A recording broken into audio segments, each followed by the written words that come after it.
Hey y'all, it's me, Kate. So I'm going to just apologize really quickly because my neighbors are doing construction and some of that noise may be picking up. However, thank you so much for tuning into this episode of Abortion Queen of the South. And be sure to like, share, comment, follow, and subscribe. And to check out my show notes and my link tree for more information about me, as well as resources to help you out. So, I was super sick last week when the ruling came out, and I'm just at that point now where I can actually make an episode about it. But as all of you know, SCOTUS has decided that we do deserve access to Mifepristone, which is great. However, I don't think that SCOTUS suddenly gives a shit about us, and we don't need to delude ourselves into thinking that SCOTUS suddenly cares about abortion rights or our bodily autonomy, because we all know they don't. This was so apparent after the ruling in Dobbs v. Jackson that some people aren't getting the memo. SCOTUS doesn't suddenly give a shit about us.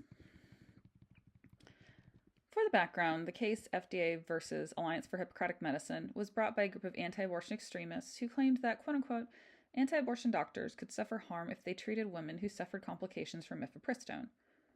None of them prescribed Mifepristone, nor have they suffered any injury due to the FDA's approval of Mifepristone. In no way did they suffer any conscious injury at all. So according to Justice Kavanaugh, because the plaintiffs do not prescribe, manufacture, sell, or advertise Mifepristone or sponsor a competing drug, the plaintiffs suffer no direct monetary injuries from the FDA's actions, relaxing regulations of Mifepristone, nor do they suffer injuries to their property or to the value of their property from the FDA's actions. Because the plaintiffs do not use Mifepristone, they obviously can suffer no physical injuries from the FDA's actions, relaxing regulations of Mifepristone. They probably knew they didn't have a case when their ally Brett Kavanaugh disagreed. So for normal people, this would have been absolutely humiliating, but these people have no shame or honest basis in reality. So to have any legal standing, at least one of the plaintiffs who brought the case to the court would have had to have experienced or been at risk of imminent tangible harm. However, this was not the case. This case was a sham with no legal standing, and we all know it. No one needs to be a legal scholar to know that this case was bullshit from day one. However, the right-wing extremists on the Supreme Court just had to give it attention because they have nothing better to do and need to find new ways to try to suppress us, oppress us, and waste our tax dollars.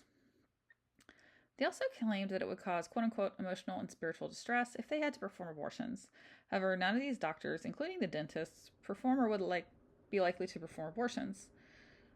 So how would they be emotionally distressed? This makes no sense. They must think that we are all as stupid and delusional as they are. To show how little they care about women, one argument that the anti-abortion extremists used was that the doctors would have to prioritize saving the life of a mother, not the fetus. Yes, an unborn fetus that cannot survive on its own is more important than a living, breathing woman. Let that sink in. They do not care about women with actual lives and value because they do not view us as valuable. Instead, they care about a fetus that cannot survive on its own. Mifepristone, part of the 2-pill regimen used for medication abortions, has been FDA approved since 2000 and used in France since 1987. During the COVID-19 pandemic in 2021, the FDA allowed Mifepristone to be mailed. This increased abortion access to people who are in underserved areas, especially rural ones. So why is it a target despite being safer than Tylenol? Well, medication abortions are more accessible and account for 60% of abortions. So if a group gets that banned, that's 60% of people who probably wouldn't have gotten the care that they needed or would have had to have actually gone into a clinic and had a surgical abortion, which is much more expensive and in some cases traumatic and unattainable. Medication abortion is also safer, cheaper, and more readily accessible. There isn't an epidemic of death thanks to medication abortion. Women are not dying from botched coat hanger abortions like they did years ago. Thanks to organizations like Aid Access and Plan C, patients can have abortion medication mailed to their homes in discreet packaging. This makes abortions more accessible, even to people in states with bans and restrictions. They also don't have to go through the gauntlet of protesters aggressively proselytizing and shouting obscenities at them. Extremist groups like this want people to have to go through the gauntlet at abortion clinics to try and to shame and dissuade them. I see it every time that I volunteer at the Greenville Women's Clinic as a clinic defender. They aim to make it as unbearable as possible. Why? They hate and want to control women because they view us as property and second-class citizens. They have no problem terrorizing patients, including those who have been raped, domestic violence victims, or are minors. They do not care why anyone is at a clinic seeking an abortion. They want to harass and dissuade them to the best of their ability. Contrary to what some of these extremist groups will have you believe, women are actually not too ashamed to sue abortion pill cases and do not need an outside group to sue on their behalf. 95% of patients say that having an abortion was the right decision for them. As an activist for reproductive rights, I have heard many abortion stories. Every single person that I spoke to did not regret it and thanked me for what I do. The only times that I've ever heard of anyone regretting an abortion usually involves coercion from a partner. And to be honest, this is reproductive coercion and also abuse. Just like it's not okay to force someone to be pregnant, it's not okay to force someone to get an abortion. That should go without saying. Had this case been ruled in favor of anti-abortion extremists, this could have also had consequences for any potentially quote-unquote controversial medication, from medications for HIV, those used in gender-affirming care, birth control, and vaccines. Keep in mind that these anti-abortion extremists do not believe in science or logic. They believe in their sick, twisted fantasy world that no sane person wants to be a part of. So they have to try to force people to be a part of it, because they're bullies. And they're ignorant, and they're bigots.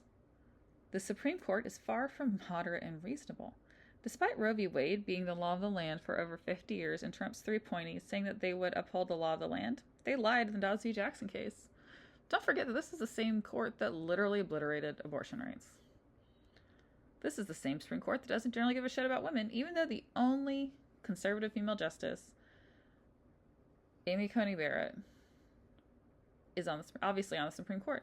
So if that doesn't show clear and implicit bias, what does? And what's worse is, while there have been calls to codify access to reproductive rights from multiple members of Congress, where's the action? It just seems like everyone's sitting on their ass nowadays. It's ridiculous. Where was the action after the Dobbs ruling? So far, the response has been beyond lackluster and disappointing. Does this bias time? Of course. Look, a win is a win. I'm not doubting that. However, don't delude yourself. We still have work to do. Thank you so much for listening. And again, please be sure to like, share, comment, subscribe. And of course, check out the show notes and my link tree for more information about me and more resources. Thank you so much and have a great day.